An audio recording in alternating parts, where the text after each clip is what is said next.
Hey guys, welcome to Toribash Tips, episode 30 with me, Jack Morris from Round5 Films. So this week, to celebrate the 30th episode of Toribash Tips, I'm doing something that's been requested pretty much from the start, and I'm going to spend the next couple of episodes teaching you guys how to run. So this week, we're going to start off with the pure basics on literally how you get your Tori to run, and then in the next couple of episodes, we'll progress into actually using that skill.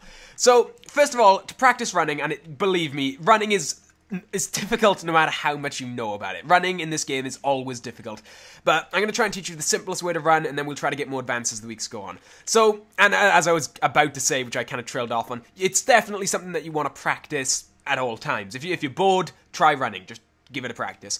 So, first of all, you're going to want to press Ctrl-G or go into your setup, blah, blah, blah. Get to this menu. Change your engage distance to about 1,000. I do 1,000 because it gives you a lot of space, but you could probably do it at 400, 500 if you wanted to. I'm just going to do 1,000 for the sake of this video. Now, there are a lot of different techniques to run in this game. People have been sending me ways to run, again, pretty much from the start of the show. And this one I'm about to show you today, I'm terribly sorry I've forgotten who sent it to me. I'm sure I'll put up an annotation or a overlay on the video or something. This seems to be the simplest, and it works. It's not the most stylish, but it does get the job done. I've also forgotten, when you're in the options menu, make sure you change gravity down here to -30. That's very important. You can, in theory, run on lower gravity, but for the sake of this running technique, we're going to go to -30 gravity. That makes gravity heavier. That's going to make your character much, much easier to balance. You may also notice that I'm still very much ill with that cold I had on Replay Showcase, but again, I'm going to soldier on. Okay, so you're going to want to start by holding all, as is pretty standard with these moves. Contract both your hips, and also contract your abs, like so. Contract your abs, kind of going into a full-on bend over and headbutt the ground. Then spacebar once and then twice. Now you want to extend your hips, which is going to put you into like a little jump, fling, swan dive motion, I guess. Swan dive. Find your pecs, which are here, and relax them. That's mouse over and press X until they relax, or you can click them, whatever floats your boat. And also contract your elbows. Those of you who are familiar with running will be seeing a lot of similarities between this and the running replays we've had. The arm thing seems to be pretty much unanimous with most running replays. Then you want to use 2 turns, so 1 and 2. Obviously, if I'm talking too fast, this will be in the description for those of you who can't keep up. Find your right hip, which is here, and contract it. And also relax your right knee. This is another thing that's unanimous with running techniques, is that you relax and hold your knees and extend and contract them at the right time. But they all seem to have a point where you relax your knee. That seems to be pretty essential to running. So that would be something to take note of if you're planning on coming up with your own running technique. Then you want to use spacebar 2 times, so once and twice. So obviously going into a step here, a little bit leaned over, but it'll come back around, don't worry. Obviously, then, I don't know why I said obviously, it's not obvious at all. You want to extend your right hip, contract your left hip, sorry, I was reading my book there, and also relax your left knee. That's obviously, as you can see, putting us into a nice step. Then spacebar, let's see if I've lost my page, spacebar once, then extend your right ankle, so that's going to give a full-on step to get the left leg up in time to make another step.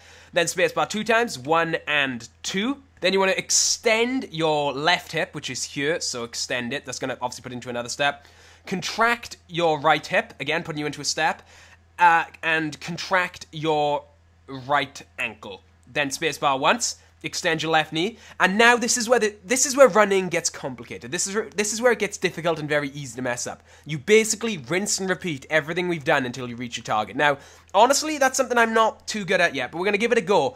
So obviously, I'm going to be kind of talking out my arse here, so it will be 2 more turns, contract the hips. Again, you can come up with your own running technique. It's all relative. The knees will help you a little bit there. So if I just extend my hip, then my leg will come forward. You know, it's all about trial and error. Learning to run in this game is difficult. Now I'm going to use shift space here to try and line this up, as I'm sure is one way of doing it. There we are. I nearly made it. Now, as I said, running is very difficult in this game, but as you can see, the running does work. Now, as I said at the start of the episode, we're going to start off very, very basic this week. Next week, I'll be explaining how to continuously run, and then hopefully the week after that, I'll explain how to make it into a move. Now, what I'd recommend, if you are a long-time fan of the show or a weekly watcher, in between episodes, go practice running. It's a very, very difficult thing to do in this game, and it's something that you need to practice before I can continue with this. So, take what I've said today, it's in the description if you couldn't keep up. Practice running. Learn your own little technique for staying on your feet. Figure out where the move loops. I'm giving you homework, guys. As fans of the show, I'm giving you Toribash homework. Because running is difficult, and I'd really like to be as in-depth about this as possible. That's why I'm splitting it across a couple of episodes rather than doing it all in one, to give you guys time to let the lessons sink in, learn what you're doing, and get good at it. Because running is difficult. And people who say running isn't difficult are wrong. They've been playing this game for too long and they've become jaded. If you think running's easy, you're wrong. It is easy if you know how to do it, though. And that's what I'm here for, is to teach you how to do it. So hopefully this has been helpful. Hopefully this is going to give you a nice place to start with running. Check back next week where I'll be following this up with a much more in-depth running tutorial. Also, that video I mentioned in Toribash Replay Showcase, that one I really wanted you guys to check out, is now live on the channel. There'll be an annotation on the screen. Please, if you do me a massive favor if you go watch it. It's something me and Cameron work very hard on. I'm sure it'll make you laugh. So, if you like this, please like, comment, subscribe, and favorite. I'll be back next week with a much more in-depth running tutorial. I'm Jack Morris from Man5 Films, and I shall see you next time.